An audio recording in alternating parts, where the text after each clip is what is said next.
네, 농담입니다. 이제 바로 발표를 할 텐데요. 12장은 하나님, 교회 또한 사회를 향한 책무를 말씀하고 있습니다. 그래서 네 가지 챕터를 나눠봤는데 1절과 2절은 하나님을 향한 책무입니다.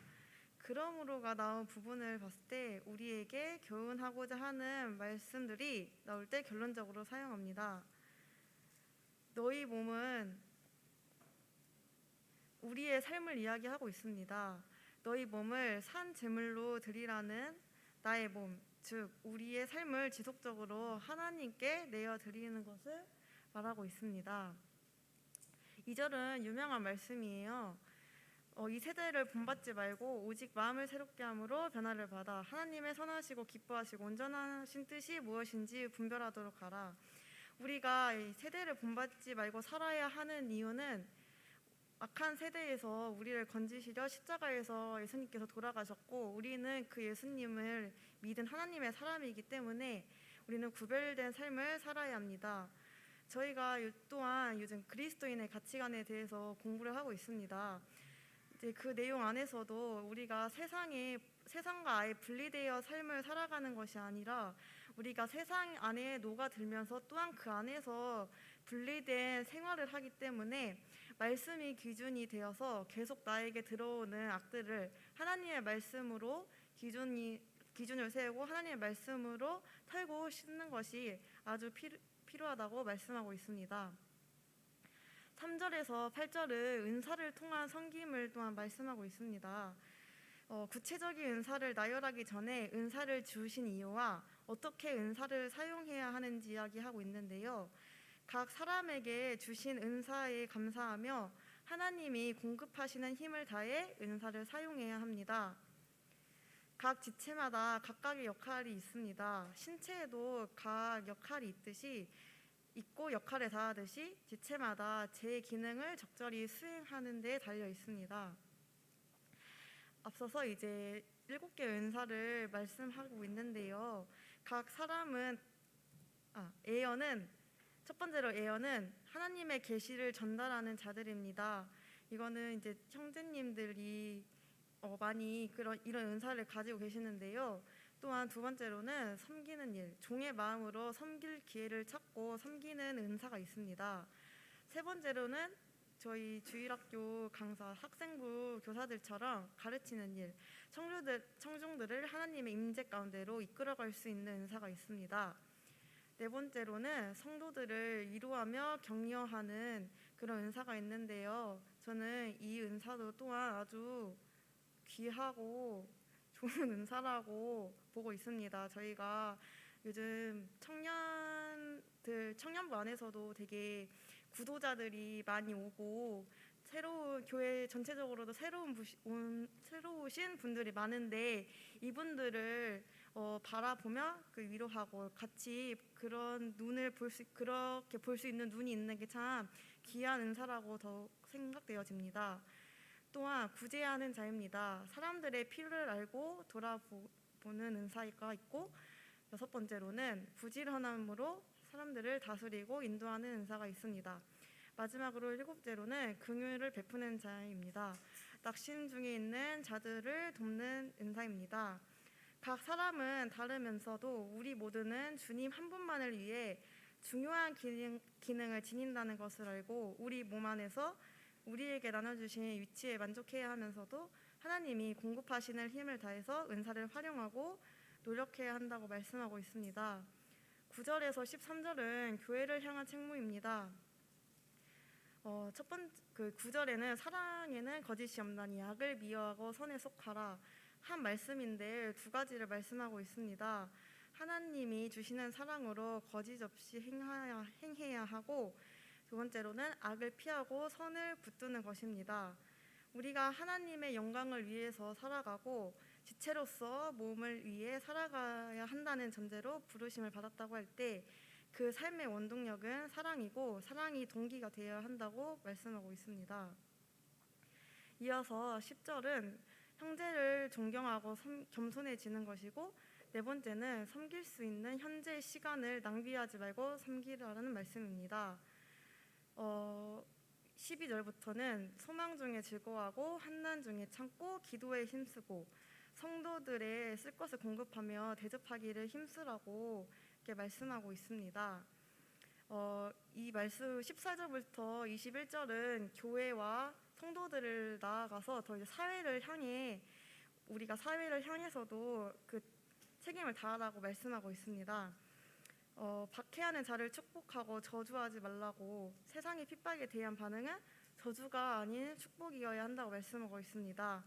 또한 즐거워하는 자들과 함께 즐거워하고 우는 자들과 함께 울라. 주위 사람들의 즐거움과 슬픔을 나누고 공감하는 것을 말하고 있습니다. 믿지 아니하는 사람, 나를 박해하는 사람, 대적하는 사람, 심지어 그 원수까지도 포용하고 그를 향한 기도와 용서와 사랑으로 발전해 나가는 것이 그리스도인의 삶이라고 말씀하고 있습니다. 16절 말씀은 읽어보면 마음을 같이하며 높은 데 마음을 두지 말고 도리어 낮은 채하며 스스로 지혜 있는 채하지 말라. 이 말씀을 보면 변을 익을수록 고개를 숙인다는 농담이 생각났습니다. 우리가 가진 것 중에 하나도 하나님께 받지 않은 것이 없고 모든 것이 은혜라고 생각할 때에는 저를 자만할 수 없는 것 같습니다. 17절에는 악을 악으로 갚지 말고 모든 사람 앞에서 선한 일을 도모하라고 합니다. 눈에는 눈, 이에는 이해가 아닌 비방과 인신공격을 당할 때에도 의연하게 행동하기.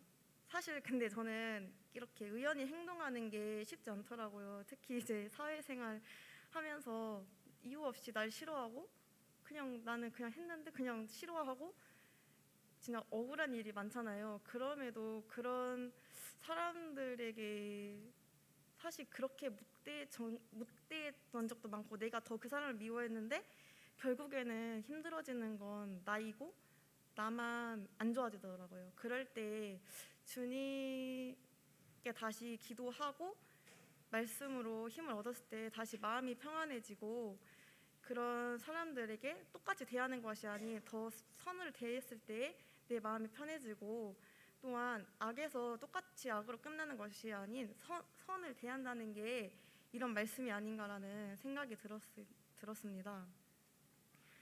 이어서 우리는 할 수 있거든 모든 사람과 화평하라고 말씀하고 있습니다. 원수를 갚지 말고 하나님의 진노하심을 맡기라고 하시는데 저는 이 말씀을 보면서도 또한 많은 위로를 얻었어요. 내가 힘든 일이 있을 때 누구에게 이렇게 털어놓을 수는 있지만 그것도 한계점이 있고 그게 완전히 100% 해결되는 일이 아니잖아요. 근데 내 이런 모든 상황들과 모든 일을 내 마음을 아시는 그 주님이 있기 때문에 주님께서 알아서 알고 선하게 인도해 주시고 해결해 주신다는 그런 힘을 얻었을 때 다시 제 마음이 편해지고 더 그런 한 발 한 발 더 계단을 오르듯 성장하는 저도 보게 되고 또한 제가 또 100% 맞다는 게 또 아니라는 게 느껴지더라고요. 그래서 하나님의 말씀으로 이렇게 내가 무장이 됐을 때에 하나님의 사람으로서 해결할 수 있다는 것을 또한 알게 됐습니다. 이어서 원수가 줄이면 먹이고 목마르면 마시게 하라.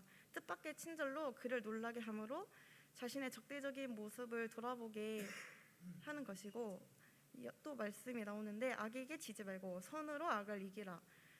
악을 멀리하고 선이신 하나님을 의지해 악을 이기는 것을 말씀하고 있습니다. 12장은 결국 하나님이 우리에게 요구하는 표준과 우리가 개인적으로 가정이나 교회, 사회, 직장에서 대응하는 자세는 얼마나 다른가 하는 것을 보게 됩니다. 그리스도인은 악에게 지지 말고 선으로 악을 이기라는 이야기를 하고 있는데요. 하나님이 저희에게 이렇게 요구를 할 수 있는 이유는 우리에게 이렇게 말씀하실 수 있는 것은 그렇게 선한 마음을 저희에게 주시고 그렇게 살아갈 수 있는 능력을 주셨고 이미 저희는 그런 자이기 때문에 이렇게 주님께서 악을 이기라고 이야기할 수 있는 게 아닌가라는 생각이 듭니다. 예수님도 십자가에서 누구보다 제일 억울하게 돌아가셨고 저희는 그 피로써 승리를 얻은 자이기 때문입니다. 우리의 목표는 비록 나를 죽이실지라도 주님을 여전히 바라보고 희망하며 기대하며 의지하는 것입니다. 저희의 삶의 목표는 우리 자신을 들여서 하나님을 영화롭게 하고 몸의 지체로서 몸된 교회를 위하고 모든 일을 사랑하고 이러한 사랑을 원수에게까지 나아가는 것이 정말 저희에게 말한 책무가 아닌가 싶습니다.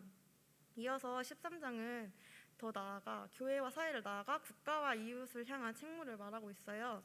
이거는 세 개의 챕터로 나눠봤는데 1절에서 7절은 정부와의 관계에 있어서 말씀하고 있습니다. 13장 1절도 되게 유명한 말씀이고 제가 대학생 때 순종이라는 책을 읽었었는데 거기서 되게 감명을 받아서 이 부분을 딱 제가 찍고 막 SNS도 올리고 막 카톡 배경에도 해놨더라고요. 그래서 이 말씀이 생각나서 보니까 딱 이 말씀이더라고요. 그래서 그때도 권위에 무조건적으로 순종을 하라고 나왔었는데 무조건적인 순종을 하는 게 맞나라는 생각이 들 정도로 저희가 볼 때에도 객관적으로 볼 때에도 정부가 항상 옳은 일을 하는 것은 아니잖아요. 근데 그럼에도 하나님께서 그 정부를 세우셨기 때문에 저희는 순종해야 합니다.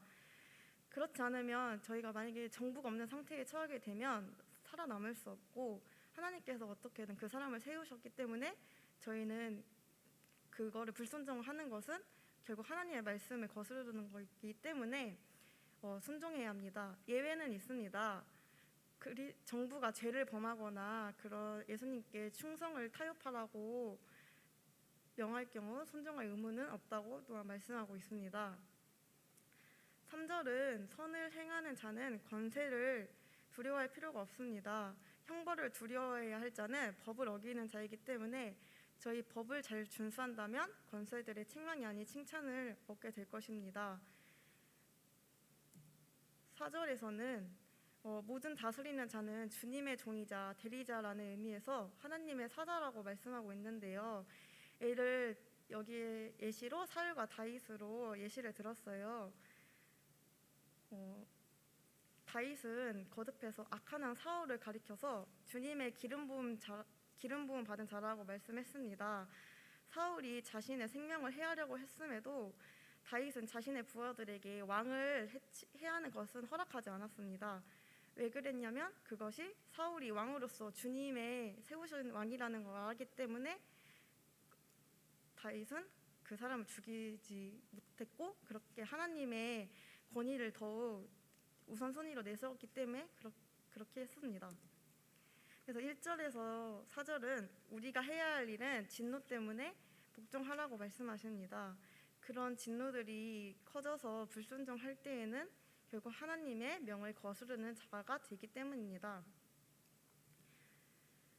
1절에서 또한 1절에서 7절은 정부와의 관계에서 계속 말씀하고 있는데 또한 우리는 양심 때문에라도 권세들에게 순종해야 한다고 말씀하고 있습니다. 입술이 없으면 이가 시린 것처럼 하나님은 저희 이 나라를 안전한 나라를 일상생활의 울타리로 주셨어요. 나라가 안전해야 우리가 교회 보호 아래 교회도 자유롭게 나오고 성도님들도 만나고 복음도 전하고 다른 나라에 선교도 가기 때문에 결국은 나라의 안전을 기도를 해야 한다는 것이 이 과를 공부하면서 또한 배웠어요. 형제님들이 금요일마다 나라를 위해서도 기도를 되게 많이 하시잖아요. 근데 저는 그냥 남 얘기라고 생각하고 나라가 왜 안전해야 하지? 이 생각이 되게 많았었는데 이런 부분을 되게 진짜 단순한데도 생각이 안 되더라고요. 근데 진짜 따지고 보면 만약에 우리나라가 북한처럼 그게 모든 통제 아래 있었더라면 복음 전하기도 어렵고 교회 나오는 것마저도 어려웠을 텐데 그렇기 때문에 저희는 나라의 안전을 위해 더 기도해야 하구나 그 점을 알게 되었습니다. 8절에서 10절은 사랑은 율법의 완성이라고 말씀하고 있습니다. 많은 율법이 있지만 많은 율법이 있고 그 8절에서 피차 사랑의 빛 외에는 아무에게든지 아무 빛도 지지 말라. 남을 사랑하는 자는 율법을 다 이루었다고 말씀하고 있습니다.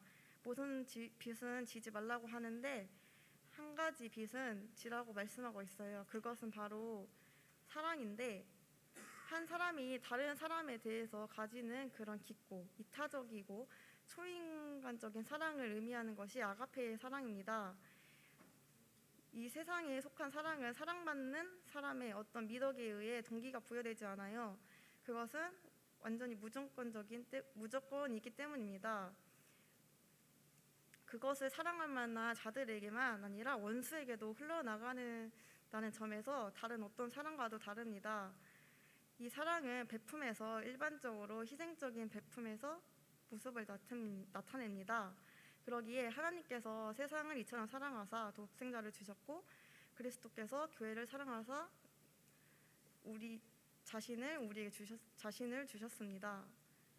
11절에서 14절은 영적인 각성과 순결한 삶을 말하고 있습니다.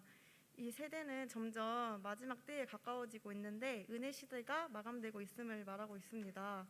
시간이 짧아짐은 게으름과 안일함이 제거될 것을 요구합니다.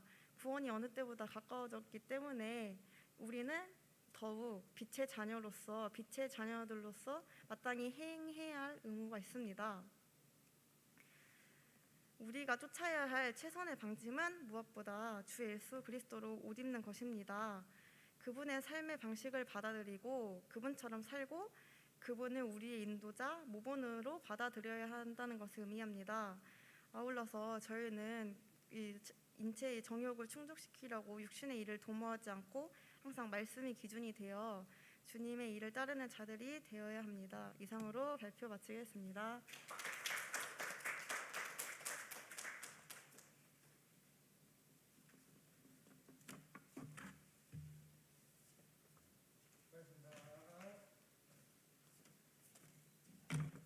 지금 15분인데 30분까지는 최대한 마무리 지어보도록 하겠습니다.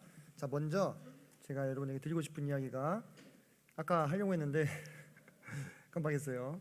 토요일인데 이렇게 나와서 함께 청년부하고 성경 공부하신 여러분들 진짜 애쓰신다 말씀드리고 싶고, 그 다음에 여러분이 그런 생각을 좀 하셨으면 좋겠어요. 어딜 가서도 우리 광주동북교회 청년부만큼 체계적이고 짜임새 있는 커리큘럼을 만나기가 쉽지 않으실 거다.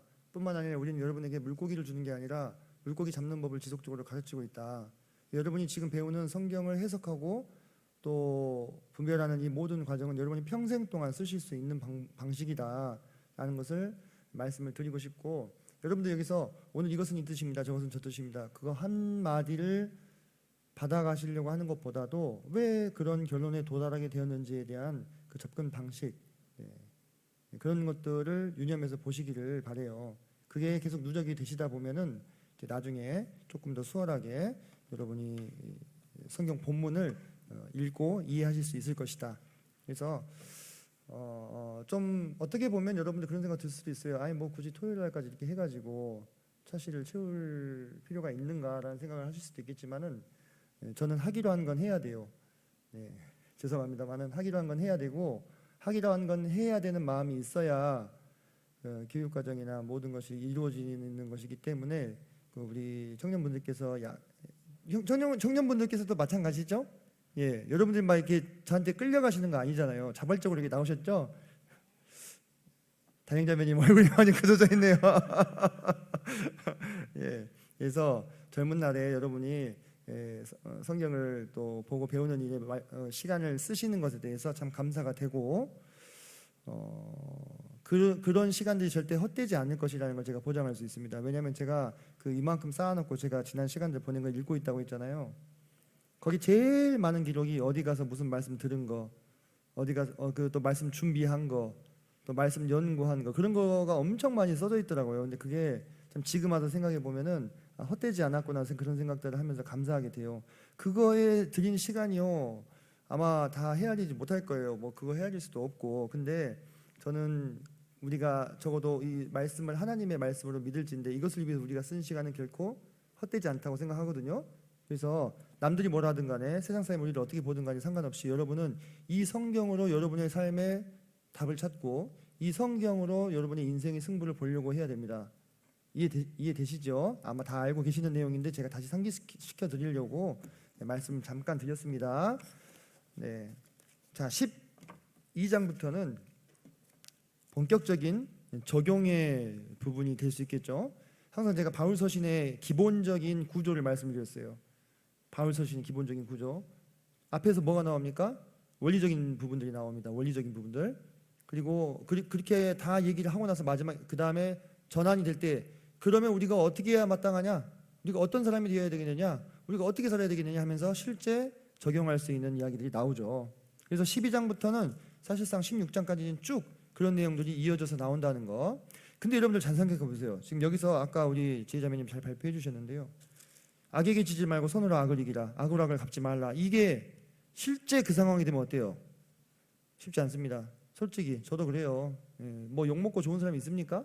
아무 이유 없이 나를 괴롭히는 사람 뭐 좋아요? 안 되죠. 괜찮아요. 이렇게 다 되지 않잖아요. 그죠? 되지 않더라고요.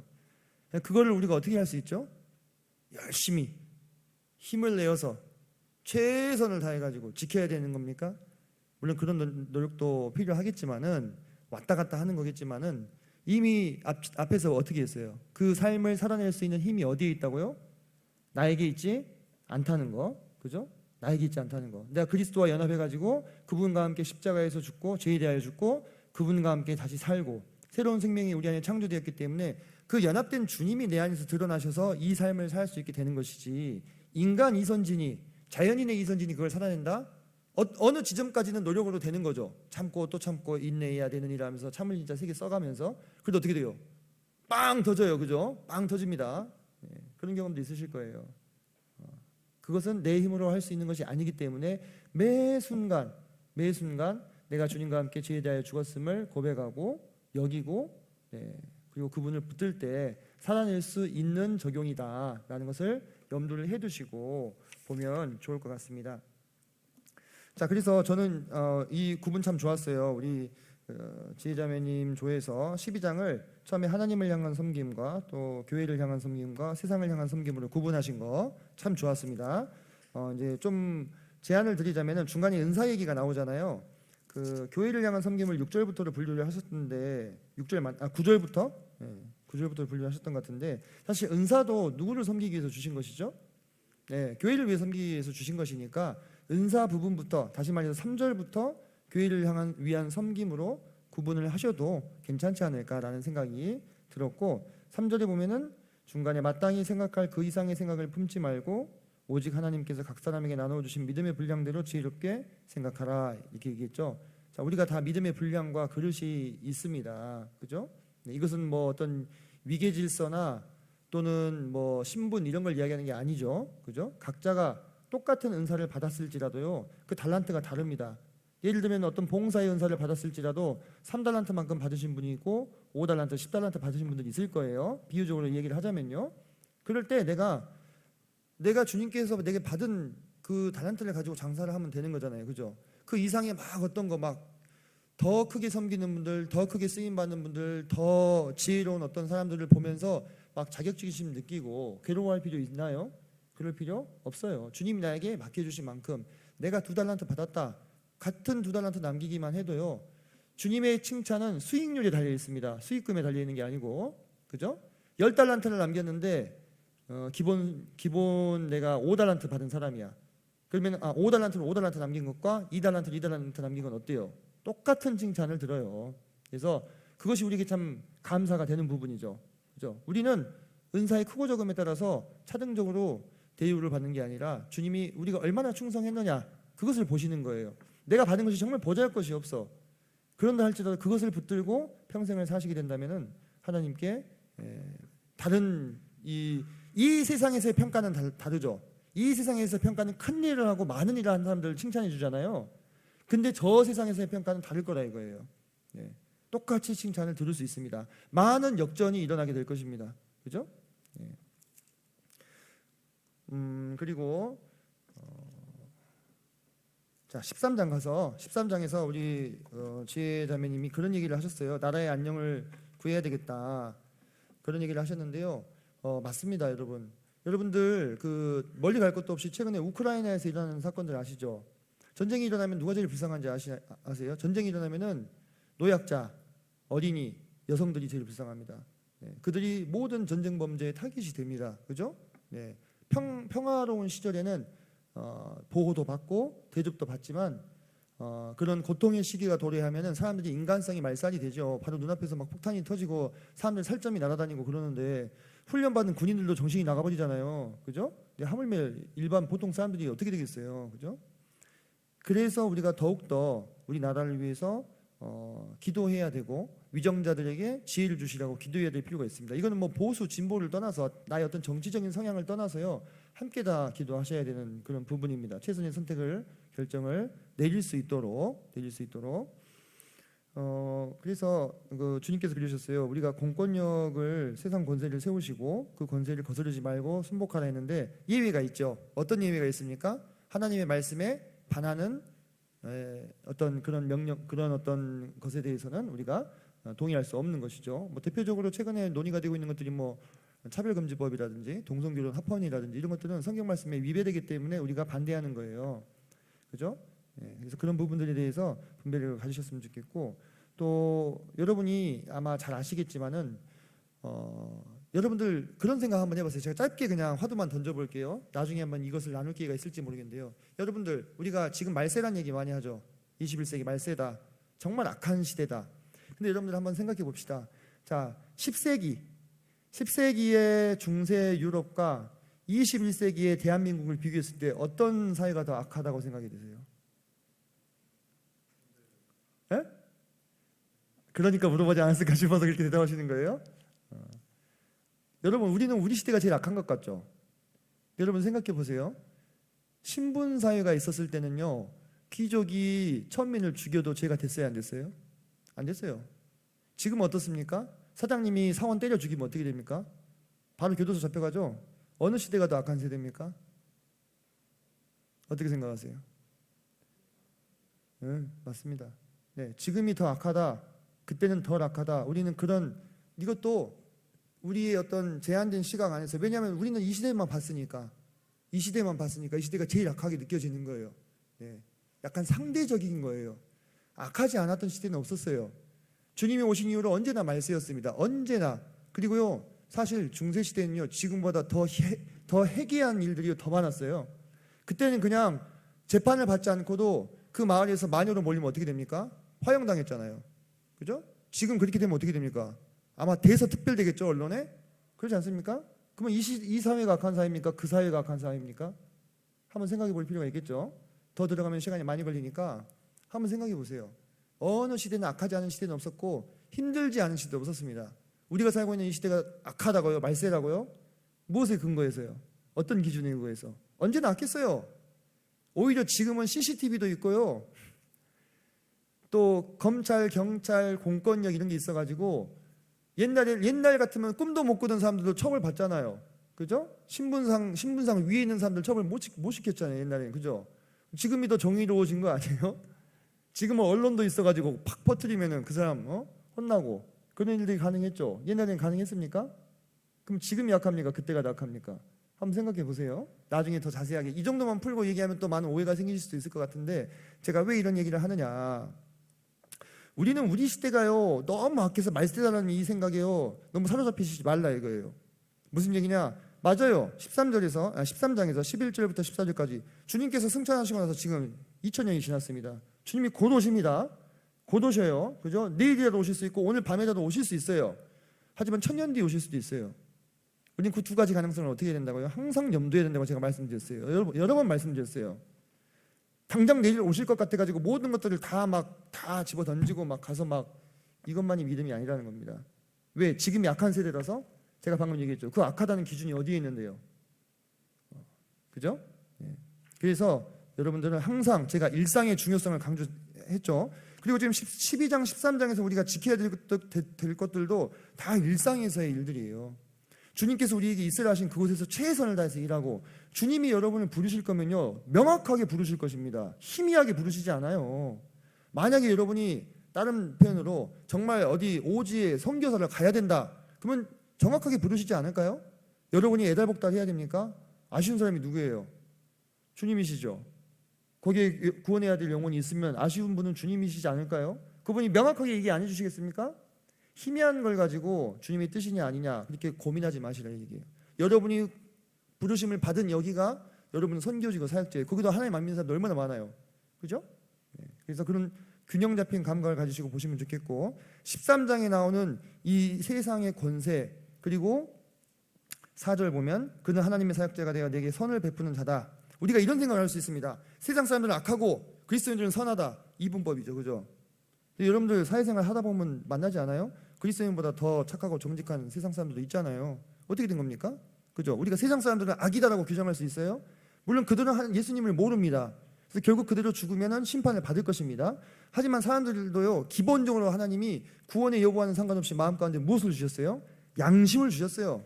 그래서요, 하나님을 하나도 모르는 공자도요, 그렇게 많은 좋은 얘기를 했습니다. 그죠?